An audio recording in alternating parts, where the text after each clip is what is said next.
문자는 소통의 공간과 시간을 초월할 수 있게 해주었습니다. 즉, 동일한 장소의 동일한 시간에만 소통했던 문자 이전의 시대에서 문자가 탄생한 이후에는 지식의 축적과 함께 어떠한 장소나 시간 속에서도 과거의 정보를 읽고 해석하면서 현재의 정보를 다시 축적할 수 있게 된 것입니다.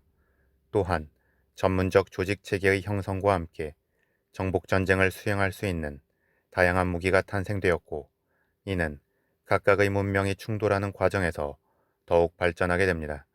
하지만 문명의 충돌이 이루어질 정도로 단계가 성숙하지 못한 아프리카와 태평양의 섬들, 그리고 아메리카 지역은 원시적인 사냥 무기의 단계를 벗어나지 못하고 더딘 모습을 보이게 됩니다.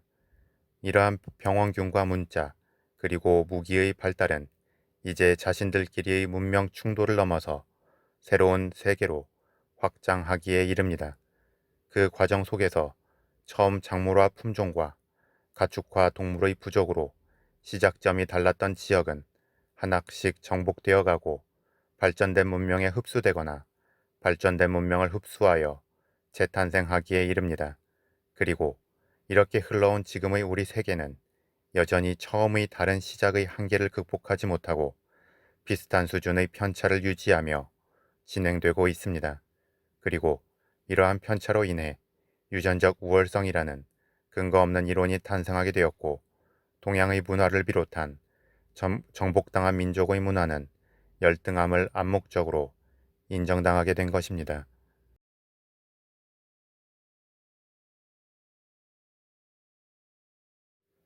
역사는 반복된다고 말합니다.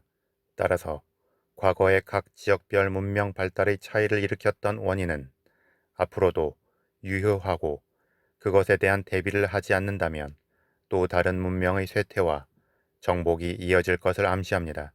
특히 저자가 주목하는 것은 왜 중국보다 유럽이 먼저 세계를 정복할 수 있었고 문화의 주도권을 확보할 수 있었냐는 것입니다.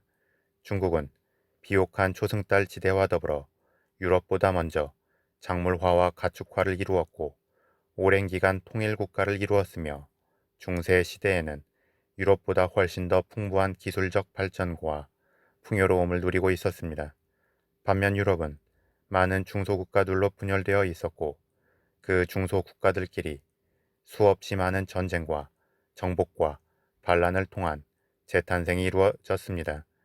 이 과정 속에서 중국보다 늦게 시작했지만 생존을 위해 더 빨리 진화할 수 있었고 더 빠른 결정과 유연성을 확보할 수 있었습니다. 예를 들어 콜럼버스가 미 대륙을 발견하는 과정에서 콜럼버스는 자신을 후원해줄 국가를 찾아서 바로바로 이동할 수 있었습니다. 하지만 중국에서는 황제의 권위가 강했기 때문에 한번 거절당하면 그 다음을 기대할 수 없었습니다. 저자는 나아가 이러한 국가적 발달의 차이를 기업 문화에도 적용합니다. 기업도 하나의 국가처럼 자체적인 문화가 있고 기술이 있습니다. 그리고 각각의 특성을 가지고 각각의 기업들이 경쟁합니다. 이러한 경쟁에서 우위를 점하기 위해서는 그 조직 내에서 소통의 자유로움과 유연성이 있어야 하고 창의성을 극대화할 수 있는 환경이 조성되어야 한다고 저자는 말합니다. 이러한 이유로 중국의 일원화된 공산당 조직 문화는 과거 통일국가를 지배했던 황제들의 통치 시대와 큰 차이가 없음을 지적하고, 만약 중국이 미국의 연방체계나 유로존의 국가연합과 같은 조직 분권화가 이루어져서 다양성이 소통할 수 있는 문화를 만들지 못한다면 또 한 번의 실패로 이어질 수 있음을 조심스럽게 지적합니다. 이 책을 읽으면서 과연 우리가 나아갈 길은 무엇일까 생각해 보았습니다. 우리나라는 분명 문명의 시작점은 아니었습니다. 또한 우리 민족의 선조들은 유목민이었기에 뒤늦게 정주 생활을 시작했고, 중국을 비롯한 주변의 여러 민족들의 문화와 교류하고 흡수하고 경쟁하면서 국가를 이루었습니다. 초기 국가는 삼국시대처럼 각각의 분권화된 지역이 치열하게 경쟁하면서 찬란한 문화를 꽃피웠습니다. 하지만 고려와 조선시대의 통일국가를 이루면서 조금씩 쇠퇴하기 시작했습니다. 그리고 일제 강점기와 국가 분단 속에서 지금에 이르고 있습니다. 그나마 민주주의를 선택한 우리나라는 이 책의 저자의 주장대로 소통과 유연성, 창조적 발전을 이룰 수 있는 기반을 바탕으로 나름의 발전을 이루었습니다.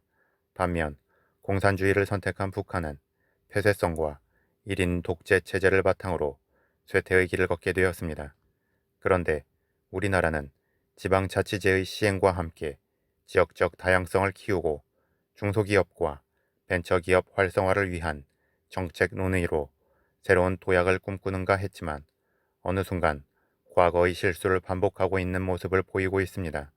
즉, 지방자치제는 성과주의에 기반하여 자신의 정치적 세력과 지역에서의 입지를 탄탄하기 위한 사람들의 수단이 되었고, 중소기업과 벤처기업의 활성화는 오너 경영으로 대표되는 대기업의 견제 속에서 좌초되었습니다. 여기에 중앙정계에서는 외부의 경쟁에서 살아남기 위한 정쟁이 아니라 자신들의 현재 세력을 유지하기 위한 정쟁이 계속되면서 갈 길을 잃고 방황하고 있는 상황입니다. 이러한 정체되고 폐쇄적이며 소통이 사라진 사회는 결국 무너지고 도태된다는 것이 이 책이 주는 강력한 교훈입니다. 따라서 다시 우리가 지금까지 이루어왔던 속도를 유지하면서 더욱 가속화를 이루기 위해서는 국가의 지도자와 그 지도자를 선출하는 국민들 개개인이 위기의식을 가지고 변화해야 합니다. 과거의 역사를 보면 한 민족이나 문화가 체계적으로 조직되고 발전하는 시간은 길지만 다른 발전된 문화에 흡수되고 정복되는 것은 한순간이었기 때문입니다.